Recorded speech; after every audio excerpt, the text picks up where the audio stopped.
আসসালামু আলাইকুম আরহামাতুল্লাহি ওয়া বারাকাতুহু। আজকে আমরা জানব নামাজের মধ্যে যে দোয়া দরুদ আমরা পড়ে থাকি সেই দোয়া দরুদ সম্পর্কে। তো সর্বপ্রথম আমরা যখন নামাজে দাঁড়াই তখন তাকবীরে তাহরিমা বলি, আল্লাহু আকবার। এটার অর্থ হলো, হে আল্লাহ তুমি মহান। আপনি হাত বাঁধার পরে সানা পাঠ করবেন, সুবহানাকাল্লাহুম্মা ওয়া বিহামদিকা ওয়া তাবারাকাসমুকা ওয়া তাআলা জাদ্দুকা ওয়া লা ইলাহা গায়রুক। আপনি এটা পাঠ করবেন। তারপরে পাঠ করবেন আউযু বিল্লাহি মিনাশ শাইতানির রাজিম। এরপরে পাঠ করবেন বিসমিল্লাহির রহমানির রহিম। এরপরে সূরাতুল ফাতিহা পাঠ করবেন। তারপরে যে কোনো একটা সূরা মেলাবেন। এরপরে আপনি রুকুতে যাবেন, আল্লাহু আকবার। রুকুর তাসবিহ হলো সুবহানা রাব্বিয়াল আযীম, সুবহানা রাব্বিয়াল আযীম। এটা আপনি 3 বার, 5 বার, 7 বার, 11 বার পাঠ করবেন। বেজোড় অবস্থায় আপনি পাঠ করবেন। এরপরে আপনি রুকু থেকে সোজা হওয়ার সময় সামি আল্লাহু লিমান হামিদা এটা বলবেন। এরপরে রব্বানা লাকাল হামদ। এরপরে আপনি আবার সেজদায় চলে যাবেন, আল্লাহু আকবার। সেজদার তাসবিহ হলো সুবহানা রাব্বিয়াল আ'লা, সুবহানা রাব্বিয়াল আ'লা। 3 বার, 5 বার, 7 বার, 11 বার পাঠ করবেন। এরপরে আপনি সেজদা থেকে উঠে বসবেন, আল্লাহু আকবার। 2 সেজদার মাঝখানে অর্থাৎ সেজদা দেওয়ার পূর্বে খুব সংক্ষিপ্ত একটা দোয়া, সেটা হলো রব্বিগ ফিরিলি, রব্বিগ ফিরিলি, রব্বিগ ফিরিলি। এটা আপনি 3 বার পাঠ করবেন। আবার সেজদায় যাবেন, আল্লাহু আকবার। সেজদার তাসবিহ পাঠ করবেন। 4 রাকাত বিশিষ্ট নামাজ হলে 2 রাকাত অন্তর বসতে হয়, 4 রাকাত অন্তর বসতে হয়।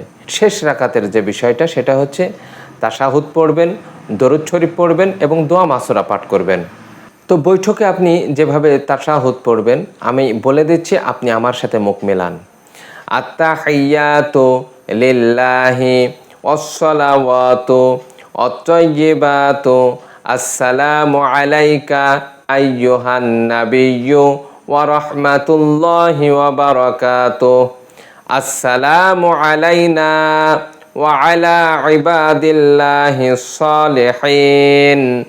আশহাদু আল্লা ইলাহা ইল্লাল্লাহু ওয়াহদাহু লা শারীকা লাহু ওয়া আশহাদু আন্না মুহাম্মাদান আবদুহু ওয়া রাসূলুহু। এরপরে দরুদ শরীফ পাঠ করবেন, আল্লাহুম্মা সাল্লি আলা মুহাম্মাদ ওয়া আলা আলি মুহাম্মাদ কামা সাল্লাইতা আলা ইব্রাহিম ওয়া আলা আলি ইব্রাহিম ইন্নাকা হামিদুম মাজিদ।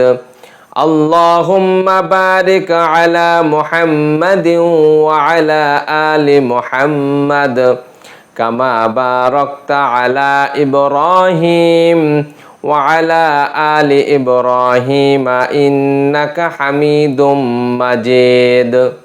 এরপরে দোয়া মাসুরা, আল্লাহুম্মা ইন্নী যালামতু নাফসি যুলমান কাসীরান ওয়া লা ইয়াগফিরুয যুনুবা ইল্লা আনতা ফাগফিরলি মাগফিরাতাম মিন ইনদিকা ওয়ারহামনি ইন্নাকা আনতাল গফুরুর রহিম। এরপরে আপনাকে সালাম ফেরাতে হবে। ডান দিকে সালাম ফেরানোর সময় আসসালামু আলাইকুম ওয়া রাহমাতুল্লাহ, আসসালামু আলাইকুম ওয়া রাহমাতুল্লাহ। নামাজ শেষ। তো আপনি এই তাসবিহগুলো ইনশাআল্লাহ এই ভিডিও দেখে দেখে শিখে নেবেন। তাকবীরে তাহরিমা বলে হাত বাঁধতে হবে, সানা পাঠ করতে হবে, আউযু বিল্লাহ বিসমিল্লাহ পাঠ করতে হবে। এরপরে সূরাতুল ফাতিহা পড়বেন, তারপরে সূরার সাথে সূরা মিলাবেন। এরপরে রুকুতে যাওয়ার সময় আল্লাহু আকবার বলবেন, রুকুর তাসবিহ পাঠ করবেন। রুকু থেকে দাঁড়ানোর সময় সামি আল্লাহু লিমান হামিদা রব্বানা লাকাল হামদ বলবেন। এরপরে সেজদায় যাবেন, সুবহানা রব্বিয়াল আ'লা, সেজদার তাসবিহ পাঠ করবেন। সেজদা থেকে বসে এরপরে আপনি রব্বিগ ফিরলি 3 বার পাঠ করবেন। আবার পুনরায় সেজদায় যাবেন। এটা যদি আপনার শেষ রাকাত হয়, সেজদা দিয়ে আপনি বসে পড়বেন। সর্বপ্রথম তাশাহুদ পাঠ করবেন, তারপরে দরুদে ইব্রাহিম পাঠ করবেন, তারপরে দোয়ায়ে মাসুরা পাঠ করবেন। আল্লাহ তাআলা যেভাবে নামাজ পড়লে আল্লাহ খুশি হয়, সেইভাবে নামাজ পড়ার তৌফিক দান করুন। আমিন।